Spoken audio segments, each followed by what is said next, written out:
Bom dia. Tudo. Eu me lembro que eu sempre falo isso quando eu falo de treinamento pessoal. Perfeito.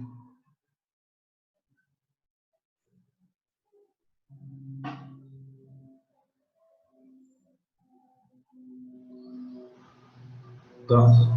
Então, nós temos aí a ação, né, da força dinâmica, concêntrica e excêntrica. Tá? Vocês vão ver aí no slide que tem. A força isométrica, aquilo que eu falei, né, você não tem aí a questão da musculatura se movimentando, nem para ir para o centro, nem para ir para a força externa. Então, ela fica inalterada. E aí, um grande exemplo dessa força,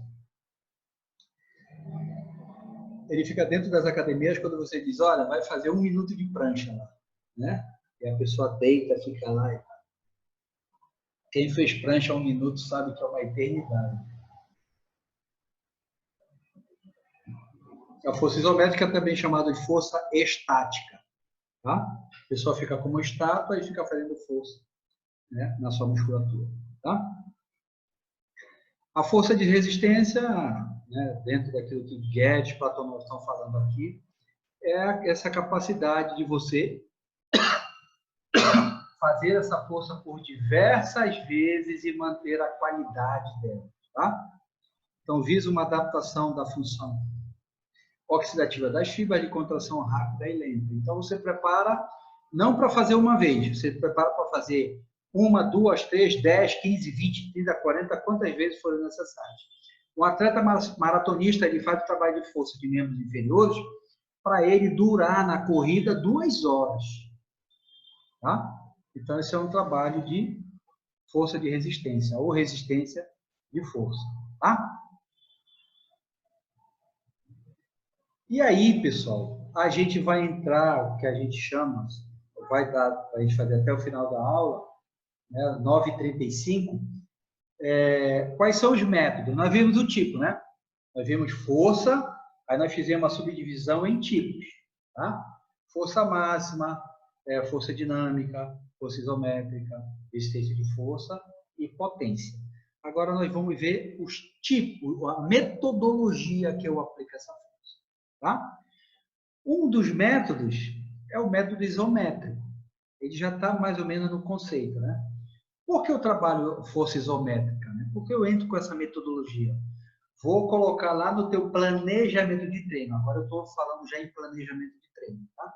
Por que eu vou botar no teu planejamento de treino essa metodologia da força isométrica? Porque ela vai acontecer. Ela vai acontecer.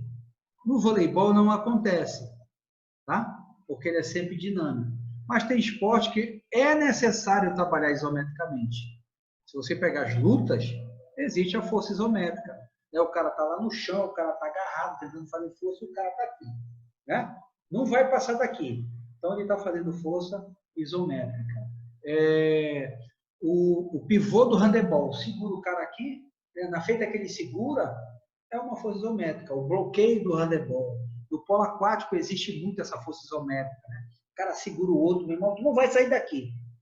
Então, existe esse tipo de treinamento, chamado, né, método de treinamento, método isométrico. Você vai trabalhar com forças estáticas. O concêntrico e excêntrico dentro dessa dinâmica, ele também é uma metodologia de treinamento. Se eu trabalho com movimento, a minha metodologia vai ser concêntrica e excêntrica. Então, olha, né, teu treino vai ser, né, fazer força concêntrica e excêntrica. Para cima, para baixo, para cima, para baixo. Concêntrica e excêntrica. Agora eu posso fazer também um combinado. Olha, quando for na concêntrica, estiver descendo na excêntrica, você vai parar bem aqui no meio e você vai contar até 3. Aí você vai utilizar uma outra metodologia chamada isométrica. Então eu faço 1, quando eu estou descendo, parou. E 1, 2, 3, desce. Subiu. Parou no meio? 1, 2, 3. Então, eu combino, né, 3 tipos de método de trabalho, 3 tipos de força. A concêntrica, a isométrica e a excêntrica. Tá? Outro tipo de método de trabalho, mas ele é pouco improvável com a gravidade nós fazermos esse trabalho, a não ser por uma situação especial, que é o trabalho que ele chama de isocinético. Tá? O trabalho isocinético é esse mesmo movimento, pessoal, que eu estou fazendo aqui, tá? É o mesmo movimento.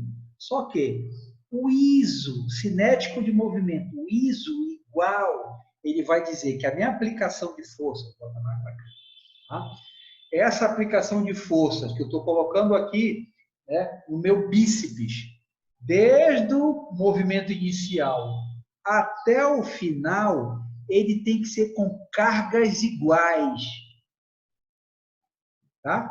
Ah, professor, mas o cara está segurando um peso de 10 quilos, não é carga igual daqui para cá? Não, e a ação da gravidade? Porque a gravidade, pessoal, até aqui é uma força, até aqui é outra, até aqui é outra. Tá? Então, a isocinética ela vai dizer, né, que eu tenho que fazer essa aplicação igual. Então, para a ação de gravidade, onde a gente vence a gravidade, a força isocinética não acontece. Se você pegar um peso de, você em pé, né? Eu já vou botar na posição de pé, né? Se você pesa 100 quilos, né, vai chegar uma hora do início de trabalho, é uma aplicação de força, porque é o peso que está lá na tua mão mais a ação da gravidade, ele não vai ser igual nos diversos ângulos. Vai chegar bem aqui, pessoal, o trabalho já vai estar fácil. O trabalho mais pesado é o arranque até o meio. Do meio até o final, ele começa a ficar mais leve. Não sei se vocês já notaram isso. Tá? Então, sempre na fase inicial, é a fase mais pesada. Então, é o peso da carga mais a ação da gravidade. Dependendo do ângulo da musculatura, né, você não tem uma ação igual nessa contração do músculo. Sabe aonde vai acontecer? Existem uns aparelhos, uma fábrica antiga chamada Nautilus. Ela tinha aparelhos isocinéticos.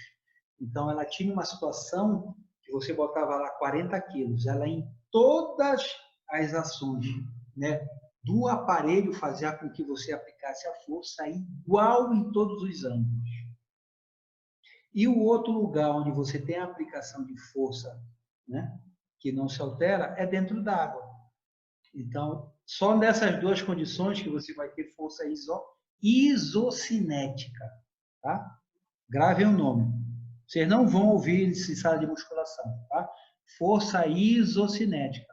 Então, os nadadores, jogadores de polo aquático, eles têm essa força aplicada no momento que eles fazem abraçada.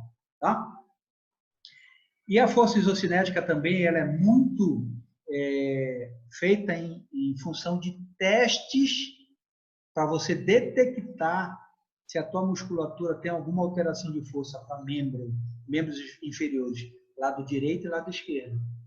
Pô, vou fazer um teste de força aí no laboratório e tudo mais. O cara disse, olha, a gente vai fazer um teste isocinético.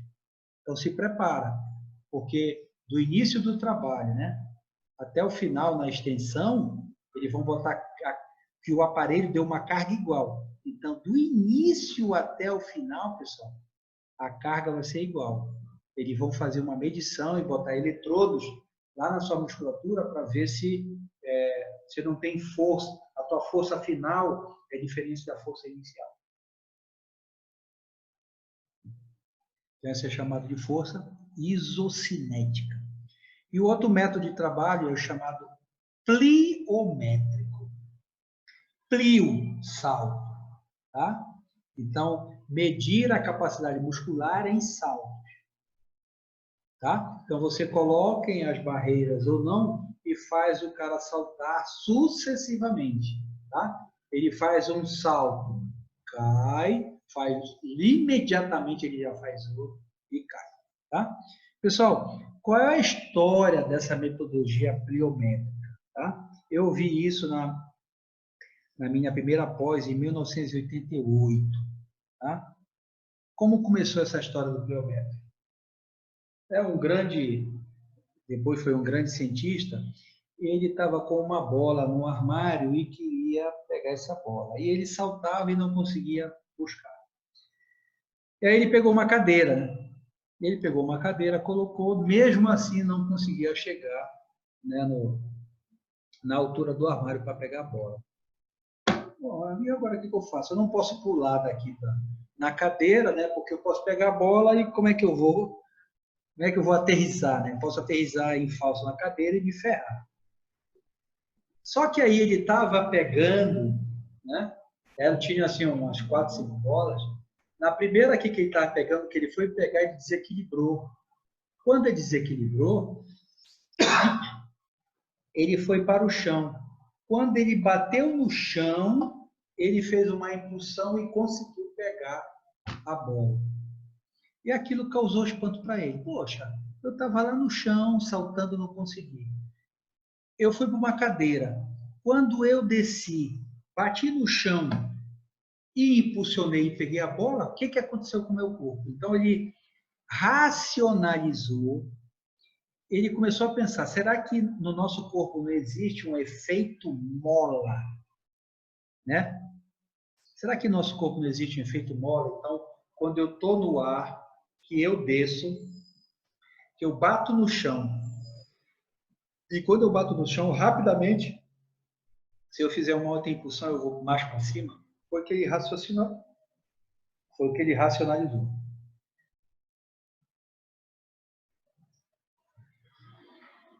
Então, ele começou a estudar isso. Nesse estudo, ele convidou, né, alguns pesquisadores para fazer isso, deu para ele a linha raciocínio. Essas pessoas já compreendiam a musculatura, já tinham, né, visto as propriedades e tudo mais. E os caras faziam assim, olha, será que não é o efeito miotático que acontece para esse efeito mola acontecer?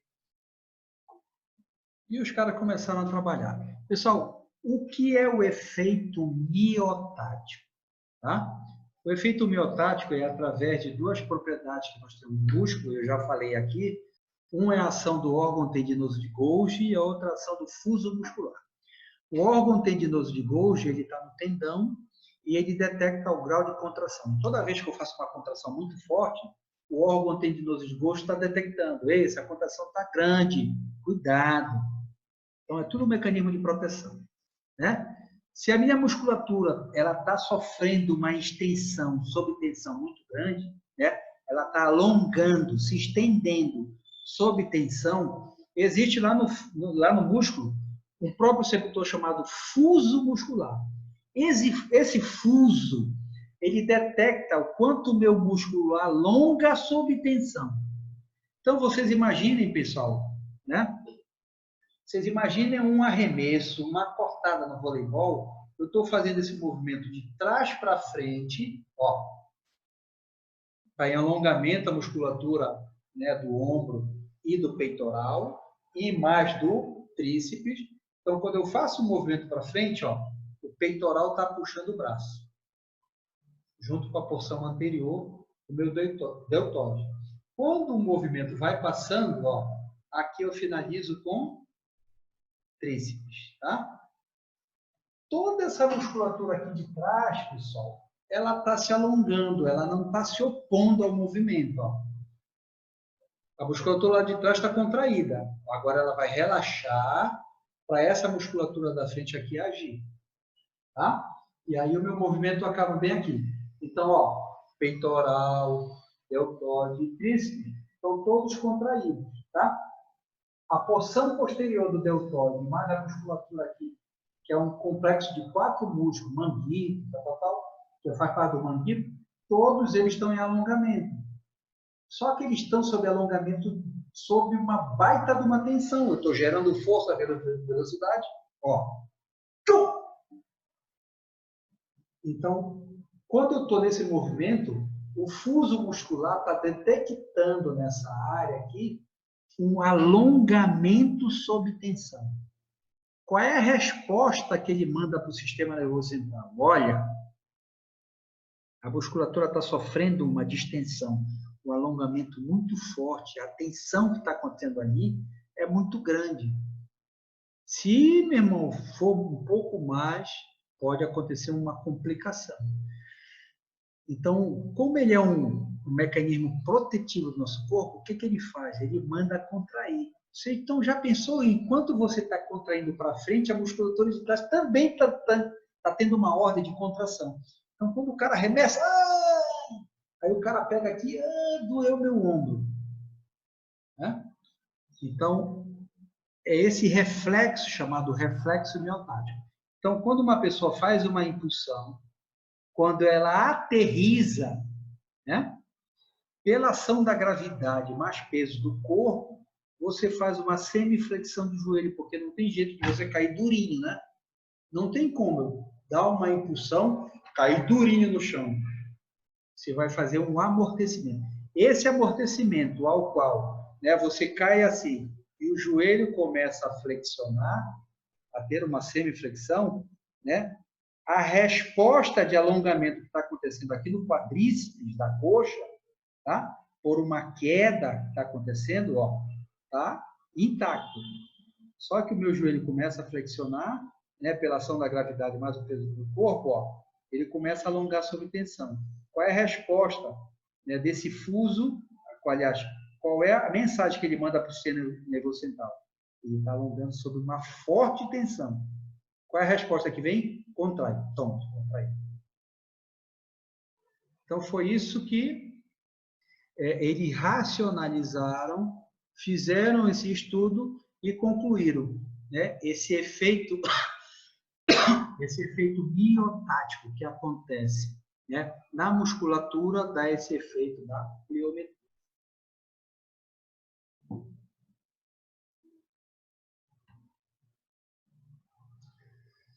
Dúvidas, pessoal?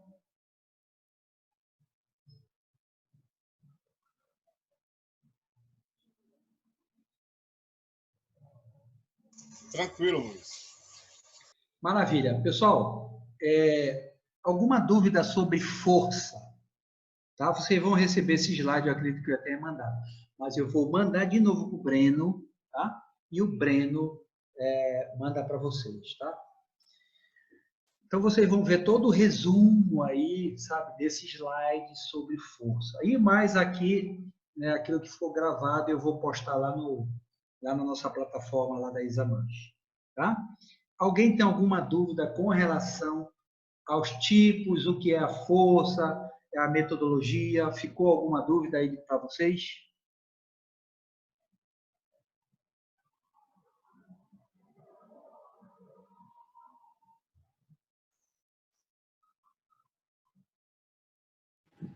Tudo ok, professor. Olha, Esther, que maravilha! Vocês são excelentes alunos. Agora, deixa eu fazer uma pergunta para vocês. Por que tão pouca gente, pessoal? É o efeito lockdown, o efeito isolamento, ninguém aguenta. A gente, assim, eu me mantenho o mais motivado possível para chegar aqui, meu irmão, e dialogar com vocês. Mas eu me preocupo com o restante, né? Vocês estão sendo os privilegiados. Estou dando um personal, né, teleaula. Mas a gente sempre fica mais motivado quando tem um galerão, né? Pergunta. Então, estou sentindo que a turma está um pouco, parece que dispersa, desmotivada. Tomara que já, né, tenha um efeito bom do lockdown. Já estão programadas aí as aulas práticas, né, em junho. Tomara que aconteçam, porque é uma das coisas, e foi nossa preocupação, não somente da direção, nem da coordenação, mas também foi uma preocupação nossa, professores, porque a gente tem um poder de prática muito grande, né? Então, vocês aprenderem uma modalidade, aprenderem um conhecimento sem executar lá, tá meio, parece que amputado, né? A gente se ressente disso. Então, tomara que esse lockdown tenha dado resultado, que acabou ontem. Tomara que tenha uma regressão, e aí eu já vi alguma parte sobre o Helder falar de vão começar a fazer estrategicamente, né? Quem volta, quem não volta, a possibilidade, todo mundo de máscara, né, a 1,5 m. Então, vamos torcer para que ou junho ou julho a gente tenha aí uma aparição, que a gente pelo menos se veja um pouco mais, que a gente dialoga, certeza tem mais dúvidas, né? Dá para ver o corpo todo, então dá dar exemplos maiores, né? Chama aqui, chama ali para ver como é que a gente pode trabalhar, ou no voleibol, ou dentro da sala de musculação. Eu estava preparado para levá-los para a sala de musculação, para a gente fazer um trabalho lá de musculação geral e depois uma musculação específica voltada ao voleibol. Para dar uma concepção para vocês de trabalho de força, até para quebrar esse tabu, né? Lembra que eu comecei? O peso da caneta é um trabalho de força. Tem gente que diz, o peso da caneta, tá ficando louco? A gente tem que ter essa concepção que o peso do nosso corpo e pesos menores, eles também são uma aplicação de força que nós temos. Tá? Perguntas, dúvidas, pessoal?